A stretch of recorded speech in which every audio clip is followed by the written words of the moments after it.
imports every week from all over the world. We land in our warehouse and we acclimatize them, treat them to make it easier for the pet shops to keep them, and to grow the hobby and to inform people as to how wonderful it is to keep fish. Okay, so was this your dream to do a fish, or just tell us a story how you started this business? I actually, it came as a complete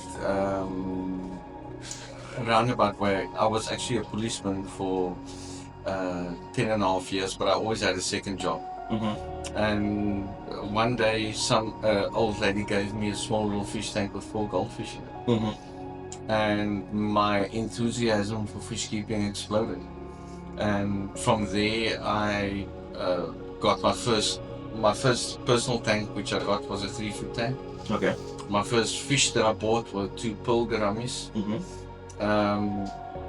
I didn't even know how to set up the filtration. I needed to ask a friend to help me. You did it yourself by building, or your friend just was showing you how to do it? Yeah, he came to my house on a Sunday afternoon and he helped me to set it up. And it was a tropical fish. I didn't even know that at the moment when I bought the fish. So I had no heater or thermostat. And then it grew so much that before long I had a good couple of tanks in the living room. Then I bought second-hand tanks and I put it in the outside room, and then I started buying smaller fish from local breeders, and then I started selling to some pet shops. At the same time, you were as a policeman. At the same time as a Okay, so then you later on you took a decision to quit police, to focus on this? So my friend came from Palaborva and he brought a little snake which he had caught there. Yeah. And not far from here there was a place called the Snake Haven. And we were looking for the Snake Haven to go and give them the snake to look after. And we went past a house and we saw fluorescent lights. And we thought that was the place, but it was actually a little pet shop that was being run from the house. And it was close to where I was staying at the time, and we became friends. And about a year later, I said to him, his name was Jakub, why don't you put a list together of fish that you've got and fish that you can get, and I will start I'll make up go make some copies and go look for pet shops. And he made the list. I went to a chemist, I made some copies and got in my car, and that's how I started Aquapet. Okay, so when did you start just taking that decision? I saying that, okay, today I have to start being as a policeman and focus to this business? So end of 1998, I said to him, so there was a company in Woodstock that was building tanks, and the owner's name was Brett. And a very good friend of mine, Ibrahim from Pet Center, the owner of Pet Center, I got to know while I was in the police force. And when Brett went under financially, couldn't manage anymore, Ibrahim called a meeting between myself and Jakub. And he went to his house and he suggested that I take over the fish section and Jakub goes on with the tank build. Yeah. So then we formulated a plan, and that was beginning of 1999. So February 1999, I put in 2 months leave in the police force. So I worked February, March. April, I had to work my last month, and at the end of April, I finished. And the 1st of May, I officially started Aquapet. So just tell me how your family took that or adopted your decision by saying, I quit police, because in police you are getting money every month. Then taking another business that you don't even know how you will go with it, how you get money to support your family. Just tell us that story. How it happens.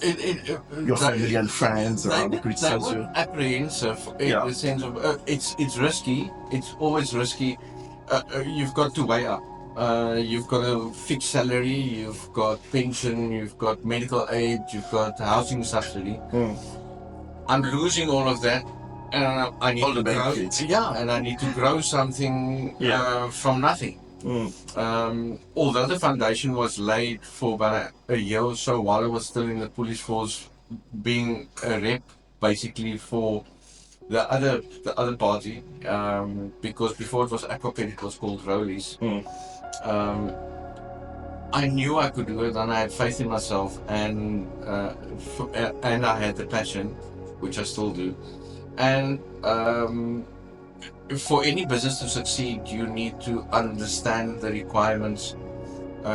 It's not just a case of thinking about something and making it a reality. You must have your research.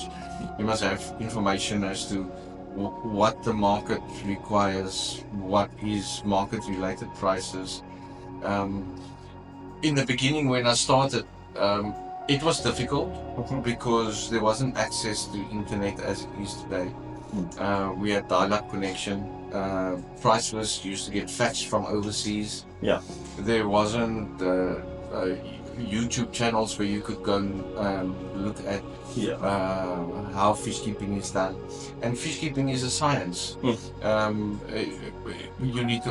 It's like we as humans can stay in the North Pole, and you can stay on the equator. But both have got different requirements for us to be comfortable in that environment. And the water, if you draw a line from the heaven to the earth, and both sides are equally blue, you wouldn't be able to say which one is the equator and which one is North Pole. But it's two totally different environments. So the fish, you need to understand their nutritional diets, the water conditions, the pH parameters, KH, and that's always been my goal. Not yes, this is a business, and yes, this is about making money, but my personal goal has always been to educate people. Correct. Because firstly, nobody likes to lose money. So and the pet shops originally was thought of. People get their pension and they start a little pet shop, and it's easy money, but it's actually very labor intensive because it's livestock, and you need to look after the crop. That was a huge risk that you took, by the It's way. a very big risk, and I paid a lot of school fees in the beginning because I knew a lot more than when I officially started, and when I officially started Aquapet, and then when I started fish keeping. So you've got to have a balance in any fish tank with regards to the bacteria which breaks down the waste, because in nature you've got free flowing water. In a fish tank you've got a contained space where you can only introduce fresh water when you do water changes. But bacteria makes people sick, so the municipalities put chlorine, which is poisonous to the fish, to kill bacteria. So you must have a balance between the bio load in the tank with regards to the amount of bacteria that can sustain the bio load. So and then our biggest obstacle in the beginning was to have artificial bacteria which can help kickstart the filtration for when you get shipments in, because your filtration gets used to the bioload which is there. Now a new shipment comes in and all of a sudden you've got double the amount of waste, but there's not enough bacteria to break down all of that waste. So in the beginning it was really difficult. Then we imported a culture from the States, which we use rice and melassa, and it's a 6 weeks process that we make a culture, which assists us a lot. And then we learn with certain medications how to get ammonia out of the bloodstream, out of the fish from when transport takes too long, how to handle the fish. Salt plays an important role, temperature, flow of water, light, So there's a lot of factors to consider, Yeah. and things that happens behind the scenes, which when you as the end user walk into a pet shop that you're not aware of, what what it took for that fish originally, if it comes from South America, Sri Lanka, China, Peru, Nigeria, um, Germany. So it's in a contained space for a minimum of 30 hours in travel. Water conditions deteriorate. Uh, the fish gets what we call perched for 3 to 4, 5 days, depending on the distance I need to travel and the size of the fish, which means that my suppliers overseas have got their farmers. So when I place the order by them, they place the order by their farmers. You can cichlids. You've got all of that is community fish. And then you've got tank busters, which are predatory fish, or that grow very big, and they normally eat other fish. So their temperament is different than community fish because you need to understand which one are more aggressive than the next one. So that you don't put the most aggressive one in first, because that'll establish territory, and whatever you put in afterwards will be a threat.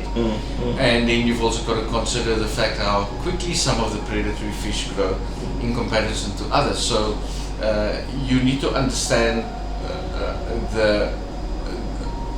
when you set up your aquarium, you need to understand what you want to put in there, so that you can have the right filtration, have the right substrate, have the right food, start with the right fish, so that you don't put in the wrong fish first, or wrong.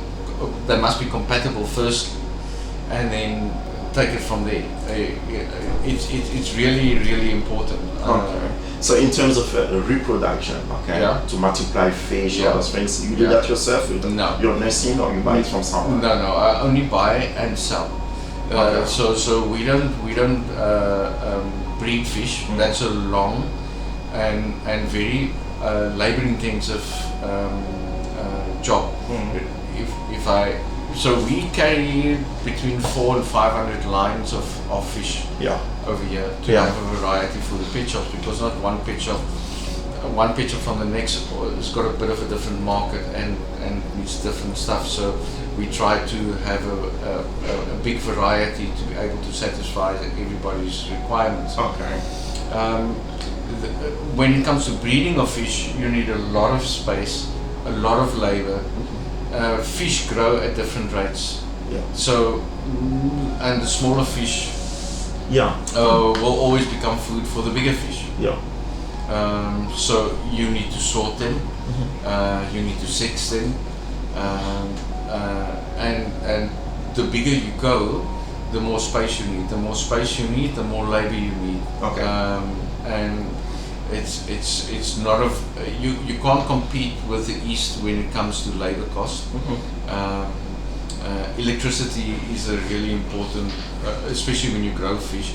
For here, we can drop the loads on our tanks, so that we can run, if need be, for 3-4 hours without electricity, without any negative influence on. So you have your own power generator? So solar panels, something like that, if there is like a load shedding? We equip to look after ourselves with alternate power. So for you to reach your clients, which type of technology that you use, such as social media, would you please just tell us how you reach your clients? So it's basically WhatsApps and emails. WhatsApp, emails. Are you also on Facebook? People can see. We are about to create a Facebook page, and we are also going to go onto Instagram, and we're also going to. Do you have any websites that clients can also go through? We're busy building a website, but we're not going to do it under Aquapet. Where we're going to launch shortly, or that is the goal, a delivery service where you can online shop and we will deliver to your. That's very good. And what I also want to do with regards to the online business is I want to be able to give tutorials, because to me, it's not only about selling the fishes. It's about creating the same enthusiasm for other people to keep fish. Yes. And it's like you starting to tie your shoelaces. In the beginning, it's difficult. Correct. But as soon as you understand the fundamental way that every fish tank requires, and if you keep to certain procedures when it comes to maintaining, which isn't a lot of effort, and acclimatizing fish, that is really very important. And feeding them the right food and looking at them, and they will tell you. It's like having a little baby that can't speak. And tomorrow something's going to be wrong, and you're going to see something's wrong because you notice there's a difference. And then instead of getting the wrong information and losing money and bumping your head because you don't have the right information, I want to be, it's not like I want to be, but I want to be available to help people to understand how to keep fish, to grow this hobby to where it used to be a good couple of years ago, because people's disposable income has become less. Fish keeping is amazing, and anybody that's been keeping fish will tell you it's like a sickness. You know, it's like you get fed up when you lose money and this, but a couple of months down the line you put up a tank again and you'll try again. But if you've got the right information, it's like keeping a puppy or a dog 10, 15 years. Your tank can be healthy with no issues, just knowing what to do. So as now you are on YouTube and so on, do you have some clients outside of South Africa? Yes. Other continent, continents or countries? Yes. Such as which I supply Windhoek, Namibia, and then I was the first person to be able to export to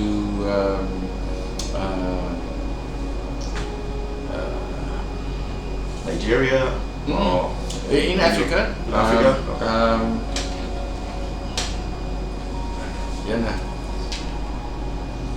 I'm gonna get to the name now. That's fine. The customer, Carlos, his name is Carlos Neto. Okay, he's Angola. Angola. Okay, Angola. Yeah. Angola. Yeah. Because they don't. So when you export live fish, you've got health certificates, and each country has got the requirements for export, import. Yes. And so the import company has to comply with the export company's requirements and vice versa. But they've never imported fish to Angola before. And I met this guy, Carlos Neto, and he's an amazing guy, and he's got a hobby, he's got a passion for fish like you can't believe. And it took 6 months of getting through red tape from one department to the next, and got it right and started exporting there. So in terms of employment, how many employees or people are working for you here? We're 7 people here. 7 people, Monday to Sunday or Friday? No, it's Sunday to Sunday. Sunday to Sunday. Yeah. Okay. So and what time do you open and close? Mondays to Fridays it's in the winter 7:30, 7:30 to 5. But there's a lot of times we work, well, not we, they. When shipments land, I mean, shipments get delayed, so bureaucracy, red tape. So when shipments land up in Joburg, it needs to get inspected by the state vet, and it needs to be released by SARS Customs upon the release by the state vet. So it needs to get inspected before it can be transshipped down here. So a lot of times we miss a connecting flight. So it's been nights that we get the fish 2 o'clock in the morning. So would you speak to the viewers, where are you located, if they want to come here physically in South Africa? You can just type in Aquapet into Google Maps and it'll take you to my area where you're situated? In Goodwood, Cape Town. Okay, Goodwood, Cape Town. Yeah. Okay, so then before we finish, last question, do you have anything that you want to say to your clients and new clients will be joining, because if I can try to go through what you said, that we want also to create a tutorial on YouTube, Yes. training people, Yes. workshop, all those things, something Yeah, like that. look, I don't profess Yeah, to give know, them a message. Yeah, Tell them. I don't profess to know everything, but I know a lot, and I know a lot more than most people. I've paid my school fees with regards to fish keeping, landing fish, compatibility of fish, nutrition of fish, treating of fish, illnesses, identifying it, looking at behavior of fish. There's a lot of things to consider, and if you've got the right information, or if you've got a question, ask me. I'll help you. And I'm not going to do it for money. I want you to enjoy fish keeping as much as what I did in the beginning, which initiated me to start this business. It's when you've got a long day at work and you come home and you sit and you've got your TV playing on the one side, you've got your fish tank over there. I can guarantee you, you're going to sit and watch your fish, and you just it's relaxing. It's stress relieving. And for me, it's enjoyable. And everybody that keeps fish will tell you the same. Okay, that was very good. Thank you so much. And I hope that I will come back again, maybe after 2 or 3 months, to see exactly how you're doing for fish and filming. I can maybe, if you want to, tell you when the shipment lands. Yes. And then you can see the procedure that we follow, because it's not straightforward, so people can understand what we need to do to get the fish healthy and good for when they walk into the pet shop, to be safe, to know that when that will be our next video. Yeah. So we'll be doing that. We'll be showing people how they can take care of the fish, all those things. And then I will give you that opportunity to do that. We can put on YouTube again. Yeah. So it should be a very good thing for you. Yeah, perfect. Okay. 100%. Thank you so much. I Thank will you. appreciate, and it was a great pleasure to be with you today. Thank you so much, Thank you. Steve. Appreciate it.